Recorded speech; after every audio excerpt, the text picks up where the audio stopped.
Magandang hapon mula sa Pag-asa Weather Forecasting Center. Ito ng ating update sa magiging tayo ng panahon sa susunod na 24 oras as well as updates natin sa binabantayan nating bagyong Domeng na nasa loob pa ng ating Philippine Area of Responsibility.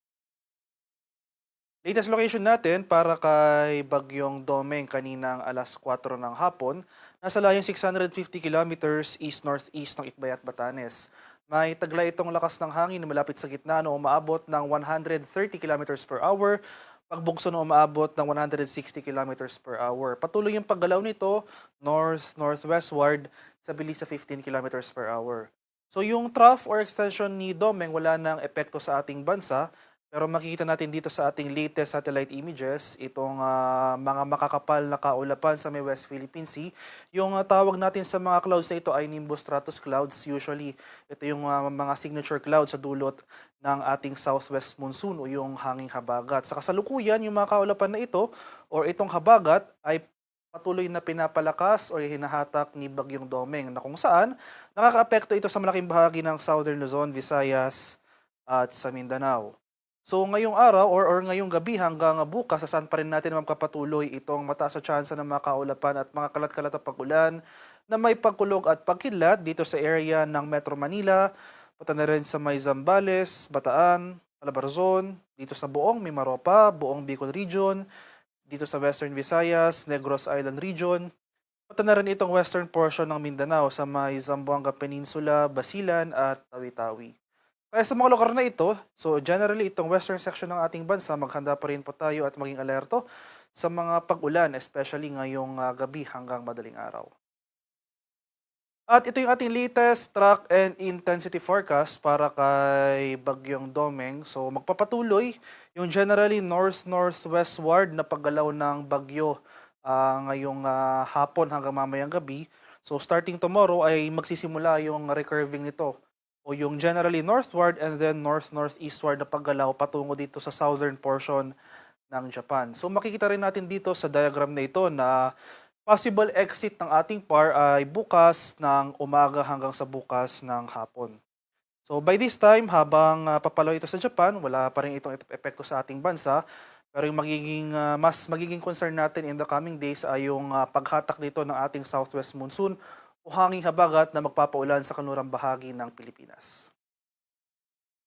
At ito naman yung ating latest weather advisory issued as of 5 p.m. today. So in terms of heavy rainfall, bukas or ngayon hanggang bukas ng hapon magpapatuloy pa rin yung mga kaulapan at mga kalat-kalat na pag-ulan na may pagkulog at pagkilat dito sa malaking bahagi ng Luzon at western portions ng Visayas and western portions ng Mindanao.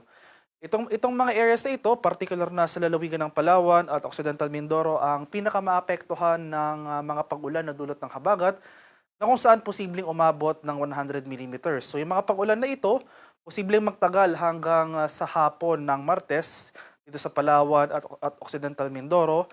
Pagsapit naman ng Wednesday afternoon, mas rarami pang areas yung mga makakaranas ng pag-ulan na dulot ng habagat.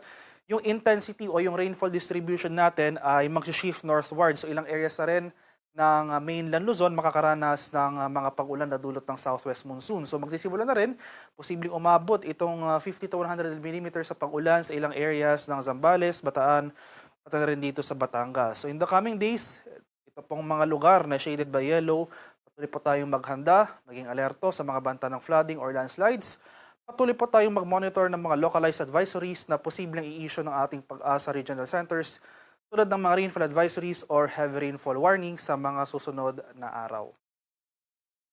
At sa kasalukuyan, in terms naman sa severe wind, walang tropical cyclone wind signal na nakataas pero dahil sa epekto ng habagat as well as yung periphery ni Bagyong Domeng, posible pa rin tayong makaranas ng mga pagbugso ng hangin sa ilang areas ng ating bansa. So ngayong araw, asahan natin itong mga strong to gale force gusts. So in short, ito po yung mga malalakas or mga intermittent na mga bugso ng hangin sa malaking bahagi ng Visayas, Batanes, Cagayan, Calabarzon, Mimaropa, Bicol Region, Zamboanga del Norte, Misamis Occidental, Misamis Oriental, Camiguin, Agusan del Norte, Dinagat Island, Surigao del Norte, Sarangani, Davao Occidental at Davao Oriental. So most of these areas, posible magpatuloy yung mga pagbugso ng hangin hanggang bukas at sa araw ng Martes. At sa atin namang sea condition or kalagayan ng ating karagatan, sa kasalukuyan walang nakataas na gale warning pero iba yung pag-ingat pa rin sa ating mga kababayan na maglalayag, especially dito sa eastern seaboards ng Luzon at eastern seaboards ng Visayas dahil posible pa rin tayong makaranas dyan ng katamtaman hanggang sa maalong karagatan. At para sa karagdag impormasyon tungkol sa ulat panahon, lalong-lalo na sa ating mga localized advisories na posibleng i-issue sa mga susunod na araw, dulot ng mga pag-ulan ng southwest monsoon o yung hanging habagat, ay i-follow kami sa aming social media accounts at DUST_Pag-asa. Mag-subscribe rin kayo sa aming YouTube channel sa DUST Pag-asa Weather Report at palagi bisitahin ang aming official website sa pag-asa.dust.gov.ph at panahon.gov.ph. At yan lamang po ang latest mula dito sa Pag-asa Weather Forecasting Center. Magandang hapon sa ating lahat. Ako po si Dan Villamil Ulat.